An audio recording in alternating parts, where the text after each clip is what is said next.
Hi guys! Restoration po ang ating gagawin. Mayroon tayo ditong motor na Suzuki Shogun 125. Matagal na po siyang na-stock.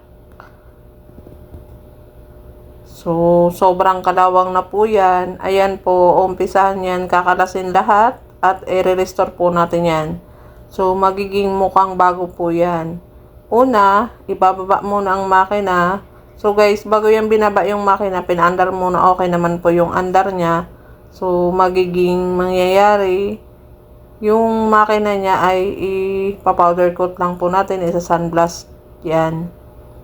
And then itong mga to, kakalasin lahat yan, yung shock, swing arm, lahat, chassis, yung wiring, lahat-lahat, preno.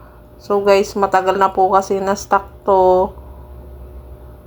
Puro na siya kalawang. So yung telescopic, mukhang papalitan na rin. Yung butterfly, ganyan na siya kalawang. So guys, marami-raming papalitan. Ito yung brake master, papalitan na rin. Yung clutch lever. Ito yung tangke niya. So guys, lahat yan kakalasin. So guys, magiging part 1 muna tayo itong video na to. Pagkalas muna, papakita sa inyo lahat. And then yung kadena niya, tingnan nyo, kalawang na. So magpapalit na tayo ng isang set na kadena. Yung swing arm niya, ganyan na siya kakalawang. So tiningnan namin kung magagawan pa ng remedyo. So hindi na siya magagawa ng remedyo, papalitan natin ng buo. Yung wire harness niya guys, ibabalik lang natin, medyo aayusin lang natin yung mga wirings. Yung gulong, mukhang hindi na po pwede, papalitan na yung gulong. Front and rear. Yung telescopic, papalitan na natin ng oil seal yan. Yan. So guys, ang mangyayari, ipapasunblast natin to and then papa-powder coat po natin. Yan yung shock. Hindi na rin nagpi-play. Papalitan natin. Ito yung master. Sa taas. Yung brake. Ayan. Ito naman yung caliper sa likod. Papalitan na rin yan guys. Kasi stock up na.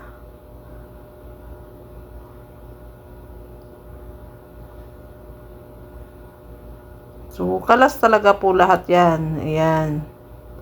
Ito yung starter motor. Ito yung clutch lever niya. Pati yung mga cable guys, hindi na siya gumagalaw. So, magpapalit tayo ng bago. So, lahat, halos lahat papalitan.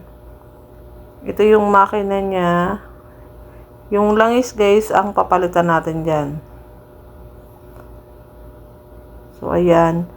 Kung makikita nyo, ayan, kalas-kalas na, nilagay na namin dito sa karton yung ibang parts. So, mayroon pang ibang parts na tinatanggal. Makikita nyo yan guys. Magiging bago ulit yan and then magiging goods po ulit yan. So, ayan si Kuya Eke, dadahan-dahanin niya yan, kakalasin. Ito po pala yung Shogun 125 na carburetor. So, ang gulong na ilalagay natin dito,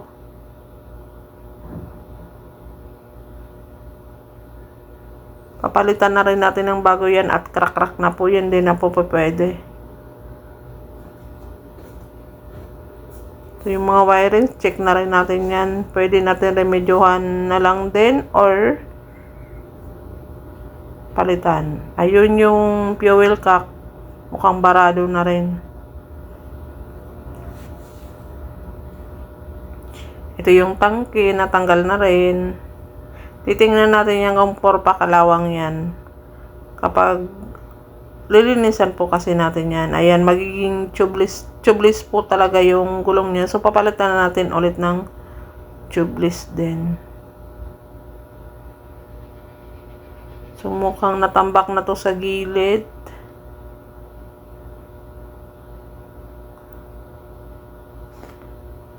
So, ayan guys. Sundan nyo na lang po yung aking vlog. Magiging part 1 lang po muna ang aking vlog neto.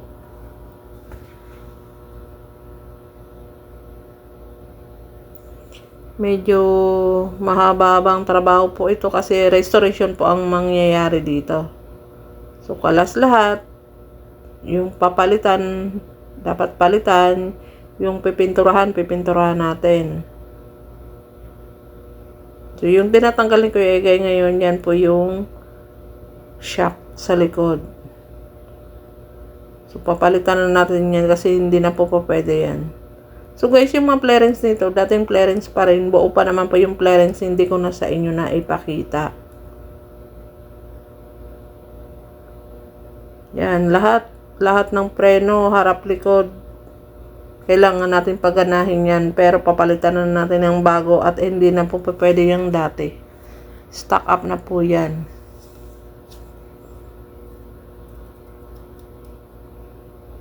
So, yung mga bearing sa gulong, i-check natin yan kung palitin na ba yung dyan sa likod and then sa harap.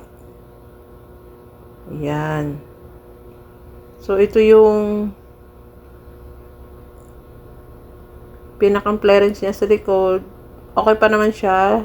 Kailangan lang ng linis niyan and then pakintabin ulit.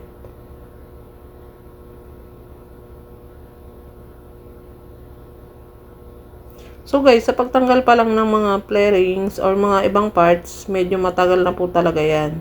So kapag nagre-restored ng isang motor, medyo matagal po. Hindi po kakayanin ng isang araw at halos lahat po baklas. So ayan, mukhang chassis na lang ang natira. So ganyan ang chassis niya, kalawang, super kalawang na guys. So, yung gulong sa harapan hindi pa natatanggal. Lahat po yan tatanggalin, pati yung U-box na yan. Yan, yung butterfly. Yung knuckle bearing or ball race yung bearing dyan sa liig.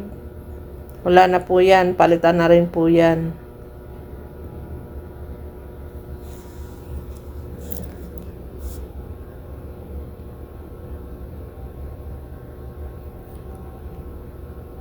Ayan, again po, ito pong nire-restore ay Suzuki Shogun 125. Carb po ito. Ayan.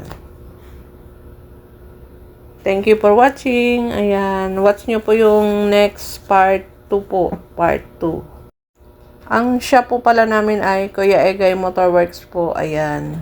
Yan po yung pangalan ng name po. Yan po si Kuya Egay. Thank you.